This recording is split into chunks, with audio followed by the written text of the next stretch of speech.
do the IPO, not when the FEC or the FCC or who the fuck they is want to decide that we need to, we gonna give them accreditation or whatever. We won't need any of that because the U.S. currency, the U.S. dollar, is already accredited. And if we getting real U.S. currency credit for the energy that we're putting into the system, and we using that U.S. credit currency as the backing for the basis of our energy-backed currency, because we are selling the energy. See, we can have evaluations and value of our currency that we can say, okay, 20 years down the line, if we keep producing energy every day, this amount continuously for 10 years, that would add up to, say, $30 billion. Well, we can actually put out $30 billion in cryptocurrency on the market now. We don't have to wait 10 years down the line for it to happen. We can put it out now, knowing that we got a reliable, renewable energy source that's going to keep feeding that energy into the grid, into our system, and back in our currency. See, unlike gold, where you have to go and find gold and dig gold and process the gold, we'll already have the energy up, running in the system, automatically putting in the work. So it's hands off. You know, we don't have to dig for sunlight. Sunlight will come every day. For as long as the sun working and shining, we will be producing renewable energy, and we can use that to back our currency. So please dig into that, because it's a lot more to it that I put in there. I even got some links that I mentioned, but I'll have to redo those on the new website.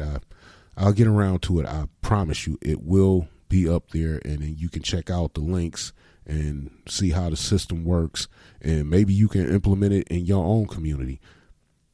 Because I recommend this energy-backed currency is more of a community-based energy-backed currency. So it's a community currency, so it's not a national currency. And everybody can learn to put together a cryptocurrency. It's a lot easier than it was 5 years ago. There's all kind of companies that do this stuff for you, software that's been developed that can help you create your own cryptocurrency, exchanges where you can develop your own cryptocurrency on there, and we back it by energy. But we make it a community-based currency so that income, that energy-backed currency dollar, circulates within that community 10, 15, 20, 30 times before it finally leaves out of the community. That will help in closing that income inequality gap, while at the same time allowing that community to create its own real, tangible, usable wealth. So instead of this community struggling, it will have a way to create their own income or create their own wealth system. So it would be a microeconomy that would enhance, or I guess say back up, the main economy. And that's always a good thing. So please check that out, oggoodgame.com. That is the May 7th episode.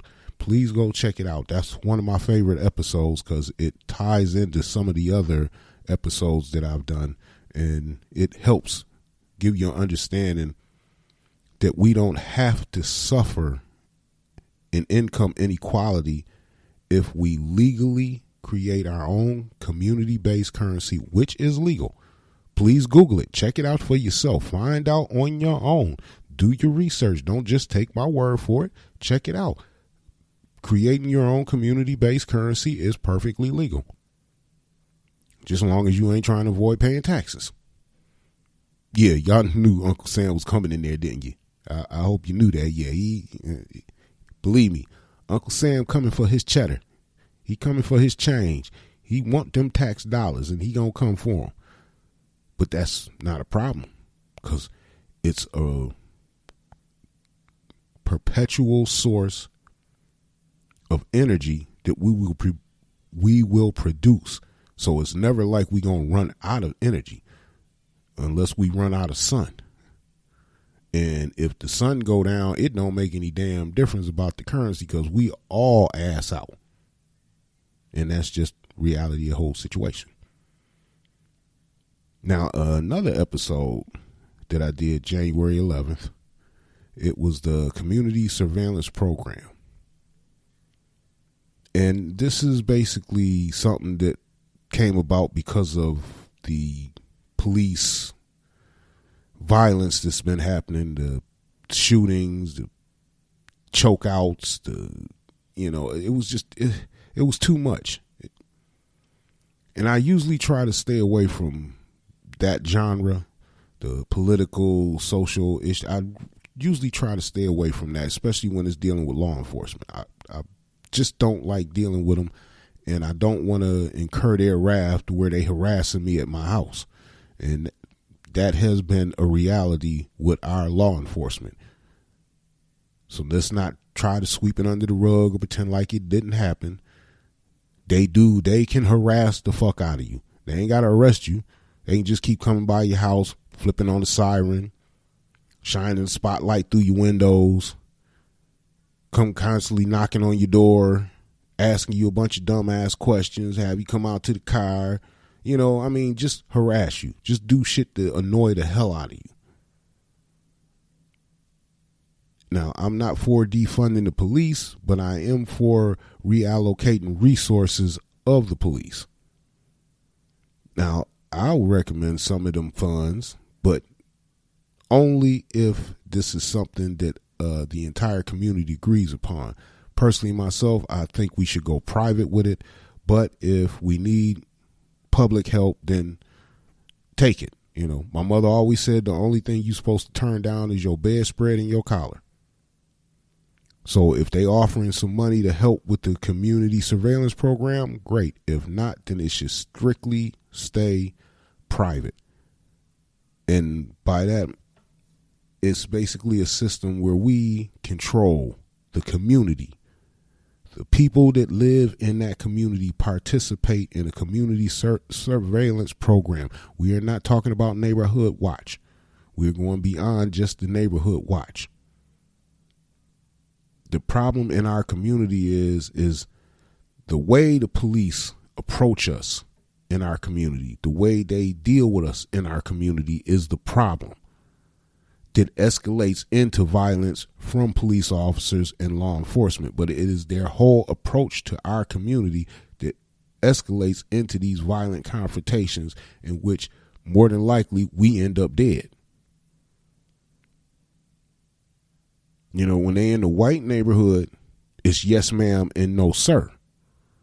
When they in our neighborhood, it's come here motherfucker, come here you bitch, shut the fuck up. Sit your ass down before I fuck you up. Even though all we was doing was walking down the damn street. And that's the difference. It's how you deal with us compared to how you deal with the others. You don't come up and say, excuse me, sir. Yes, you, sir, right there. Do you know of any robberies or break-in? We got a call of somebody fitting your description. Can we ask you where you were in the last half an hour? They don't do that. It's, hey, yo, you, come here, motherfucker. Get your hands up. Get on the fucking ground. Put your hands behind your back. Don't fucking move or I'll blow your fucking head off. You got any fucking weapons on you? Got any drugs on you? Give me some ID. Let me see some ID. Where you wallet at? You got any ID on you? Then they put you in the back of the car, run your shit. You have no warrants, no arrests, and then, basically just a working stiff. Just trying to make it in life, but you ain't out here trying to take it. But you get treated like you a common criminal. And then sometimes, well, majority of the times, when this shit happens to us, we get emotional and our emotions get the better of us. And then we start saying things and doing things that give them an excuse to say, oh, let me choke a nigga out. Oh, let me put a bullet in his ass. I was in fear for my life. Yeah, they always seem to be in fear for their life. Well, then if you so in fear for your life, then why are you fucking with us? You wasn't in fear for your life to pull me over and start asking me a bunch of dumbass questions. But you was in fear for your life when I got upset about you pulling me over and asking me a bunch of dumb ass questions. So now it's time to put a bullet in your ass. As you can see, that shit cannot continue. But go check it out, oggoodgame.com, and the community surveillance program. It's about putting up our own surveillance cameras so that we can actually watch them when they come in our neighborhood. Even if we have to put a big sign up saying, entering past this point, you will be in constant video surveillance. And instead of these connected to street lights and lamps and stop lights and stuff like that, put them on private residence. Make sure they all private. Whether it's the store, side of the store, a flagpole in somebody's house, in front of somebody's house, mounted on somebody's porch, mounted on a couple of buildings, mounted on a tree that's in somebody's yard. And we connect them on an intranet system, not an internet system. That way you'd have to physically plug into our system in order to access it or change anything or steal any videos. It's a private system. So it'll be intranet instead of internet. And in that way we can control who sees this, who has access to it. So make sure we don't get law enforcement and Johnny Crooked Cop coming in there and scrubbing the footage and deleting files and shit to save his own criminalistic ass, even though he got a badge. But that would be the program. We could even incorporate drones. So like say police roll in the neighborhood, boom, the community surveillance cameras, they on his ass. Every street he turns down, every block he goes up, we watching them as soon as they come in, and we gonna check them as soon as they go out. But let's say some shit look like it's about to pop off, and the monitors who are monitoring from the central location or central locations, because we gonna have more than one, who are watching the surveillance camera, they get on the walkie-talkie or the surveillance or the communication system and say, hey, deploy surveillance drones. And then those that are recruited in the community open up their window and boom, start sending out their drone, and the drone comes and it watches the entire incident from beginning to end, along with the security cameras watching everything from beginning to end. This way, this is actually safer for the police as well as us, because now they cannot use the excuse I was in fear for my life, because we will see if the person look like they might do something violent. And at the same time, if they do, this will help the police actually get justification if it was a shooting that resulted in death, to say that, yeah, he lunged at me, he went for his waistband, or he reached behind his back when I told him to freeze and don't move. I thought he was going for a gun, or he attacked me, or he tried to grab my gun. You know, so this way it's not just the body camera went off or malfunctioned or something like that, or they wasn't in view of the camera in the squad car. And this way we got multiple angles, we got video, we got audio. Even, man, you know, equip some of them with the night vision so we can see everything. And in this way, it's no more deceased person's word against killer cop word. Now we'll have video evidence and we can say what happens in our community. And at the same time, check some of these fools in our community. Next time you climb in somebody's window and steal a VCR and a TV or whatever the hell else you little thieving ass gonna remove from somebody's house after they did all the hard work of getting it, it's no more excuses about, oh, wasn't me. And then this time we can start having people not get ripped off by people who supposed to, you know, be part of the community.